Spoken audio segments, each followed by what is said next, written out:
আপনি তো আপাতত মস্ত একটা সুর। আস্তাগফিরুল্লাহ। আল্লাহ গো, আমি তো শেষ। আরে কি হলো?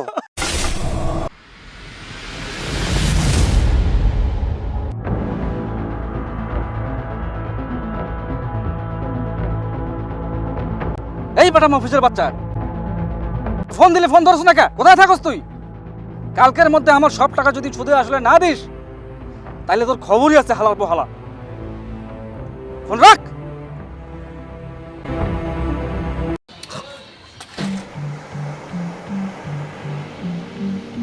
এই সুমন্না, এই হালাল পোহালা, আকার নেওয়ার সময় খুব মজা লাগছিল না? এখন পলায় পলায় বেড়াস কেন? কালকের মধ্যে যদি আমার সব টাকা ফেরত না দিস, তোর যে দলিলটা আছে না, একদম মাইরে মরে ঘর ছাড়া করে দেবো হালাল পোহালা। ভাগ কিন্দির পোলারা। এই হাবিব মিয়া, এক গ্লাস ঠান্ডা পানি আর একটা চা দাও তো। আপনি তো আপাতত মস্ত একটা সুর। কি কইলি? মানে সুদখোর আর কি। এক গ্লাস কেন, এক ফোঁটা পানিও দেবো না। চেয়ারম্যান সাহেবের কথায় না, আমি মন থেকে আপনাকে বয়কট করলাম। তুই সামান্য চালও হয় এভাবে কথা বলার সাহস পাস কিভাবে?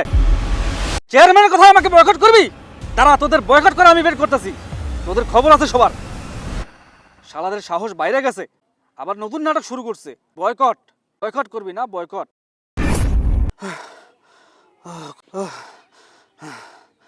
গরমে আমার অবস্থা শেষ।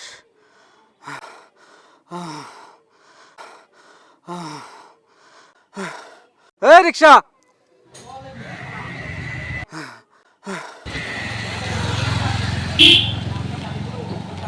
এই যাবি?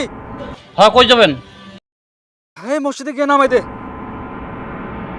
এই হাল্লা মসজিদে গিয়ে কি করবে? এর তো ইমান আঁকা লাগে ঠিক নাই। রানা ভাই, আপনি মসজিদে গিয়ে কি করবেন? আপনার সাথে কেউ তো নামাজে দাঁড়াতেই চায় না। তুই বেটা বেশি কথা কস, যাবি কিনা বল? জামু, কিন্তু ভাড়া লাগবে 10,000 টাকা। কি 20 টাকার ভাড়া 10,000 টাকা? তোরা কি পুরো এলাকা শুদ্ধ গাঁজা খাইছিস নাকি রে? যা ভাগ। সুদ খোঁজছে, গাঁজা করে পাপ বড় নাই মিয়া। শালা যা। এই গাড়ি সরো, এই গাড়ি সরো, ভাগ শালা।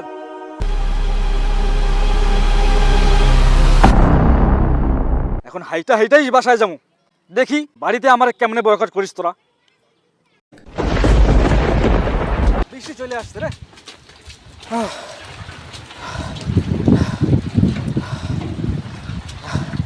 আমার বাড়িতে আবার তালা দিল কোন হালায়? আমার বউ কি না বইলে কোথাও গেল নাকি? হ্যাঁ, বৃষ্টিতে তো পুরো ভিজে যাইতেছি। শালা কি করি? যা শালা, আজকের দিনটাই আমার খারাপ। কি আর করার? শালা সুদ করাইছে রে। এই এই এই এই এই এই আপনি বাড়িতে ঢুকতে পারবেন না, চেয়ারম্যান সাহেবের নির্দেশ। আপনার বউ বাচ্চারা বাপের বাড়িতে পাঠিয়ে দিয়েছি। এই বেটা আমার বাড়িতে আমি ঢুকতে পারবো না মানে? তাড়াতাড়ি তালা খোল বেটা। খুলন যাইবো না। চেয়ারম্যানের চামচা বলে কি তালা খুলবি না মানে? তালা খুল, তাড়াতাড়ি তালা খুল। এই এই এই তাড়াতাড়ি আয় সবাই, সুদখোর আমার গায়ে হাত দিছে।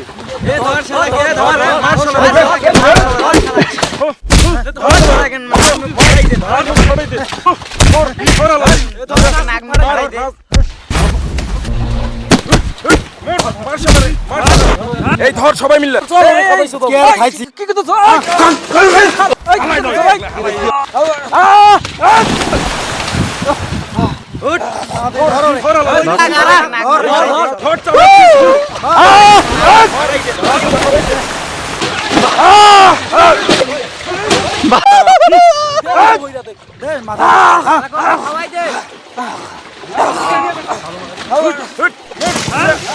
চল চল, হালার শিক্ষা হইছে।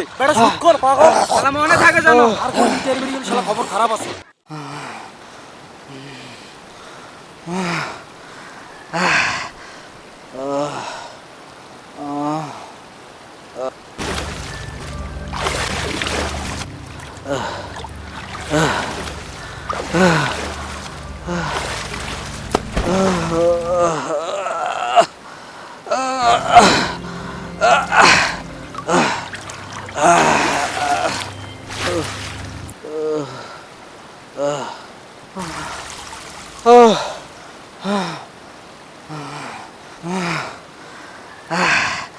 আমার 12টা বাজা দিল রে।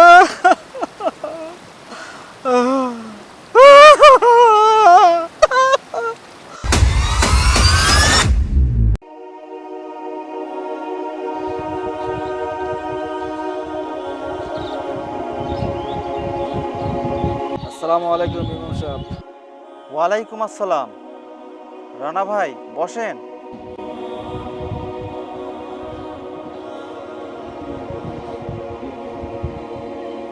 রানা ভাই, গতকাল এলাকার ছেলেপেলেরা যা করেছে খুব অন্যায় করেছে। আমি চেয়ারম্যান সাহেবের সাথে কথা বলেছি, উনি যথাযথ ব্যবস্থা নেবেন বলে আশ্বাস দিয়েছেন। কিন্তু ইমাম সাহেব, চেয়ারম্যান সাহেব নাকি এলাকার সবাইরে কইছে আমরা বয়কট করতে। এটা কি ঠিক হইছে? আমি এমন কি করছি? আসলে রানা সাহেব, আপনি সমাজে যা করছেন তা ইসলাম সমর্থন করে না। আর আমি শুনেছি আপনি নাকি মানুষের সাথে জুলুম অত্যাচারও করেছেন। তাই চেয়ারম্যান সাহেব তার বিচারে যা ভালো মনে করেছেন তাই করেছেন। ইমাম সাহেব, আমি তো সুদের কারবার করি না। আমি মানুষের টাকা পয়সা দিয়ে সাহায্য করি, বিনিময়ে অল্প কিছু লাভ নেই। এটা কি কোনো পাপ হলো? আপনিই বলেন। আস্তাগফিরুল্লাহ, এটা শুধু পাপ নয়, সব থেকে বড় পাপগুলোর মধ্যে একটি। আপনি এতদিন যেটা করেছেন সেটাই সুদ। আবার টাকার জন্য মানুষের সাথে জুলুম অত্যাচার করাও এক ধরনের বড় অপরাধ। শোনেন, সুদের ব্যাপারে আল্লাহ তাআলা এত কঠিনভাবে নিষেধ করেছেন যে যদি মানুষ জানতো তাহলে মানুষ সুদের সাথে জড়াতো না। আল্লাহ রাসূল সাল্লাল্লাহু আলাইহি ওয়াসাল্লাম হাদিসে বলেছেন, জেনে শুনে 1 টাকাও সুদ খেলে 36 বার জেনা করার মতো পাপ আমলনামায় লেখা হয়। আর আল্লাহ তাআলা পবিত্র কোরআনে সূরা বাকারার 275 নম্বর আয়াতে বলেছেন, কিয়ামতের দিন সুদখোররা শয়তানে ধরা মোহাবিষ্ট ব্যক্তির মতো হয়ে দাঁড়াবে, কারণ তারা মনে করত সুদ একটি হালাল ব্যবসা।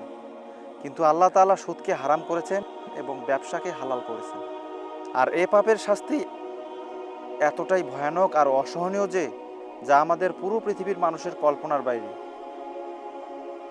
আমরা পৃথিবীর সামান্য আঘাত বা উত্তাপ সহ্য করতে পারি না, অথচ পৃথিবীর আগুনের থেকে জাহান্নামের আগুন 70 গুণ বেশি ভয়ানক হবে। তাহলে আপনি একটু চিন্তা করুন তো, সেদিন আমাদের অবস্থা কি হবে? আল্লাহ গো, আমি তো শেষ। রানা ভাই, হায় হায়, একই অবস্থা আপনার। ওঠেন ভাই, ধীরে ধীরে ওঠেন, সব ঠিক হয়ে যাবে ইনশাল্লাহ। আল্লাহ গো, আল্লাহ, আমি তো আমি তো আমি তো আমার কি হবে গো আল্লাহ?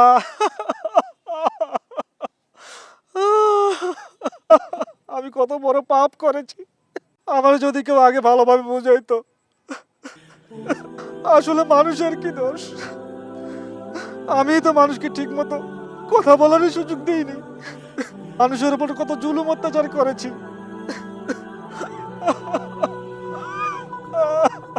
ভাই, আল্লাহ আপনাকে মাফ করবেন। আপনি আল্লাহর কাছে ভালোভাবে তওবা করেন আর ভালো কিছু করেন, ভালো হয়ে যান, দেখবেন সব কিছু ঠিক হয়ে যাবে।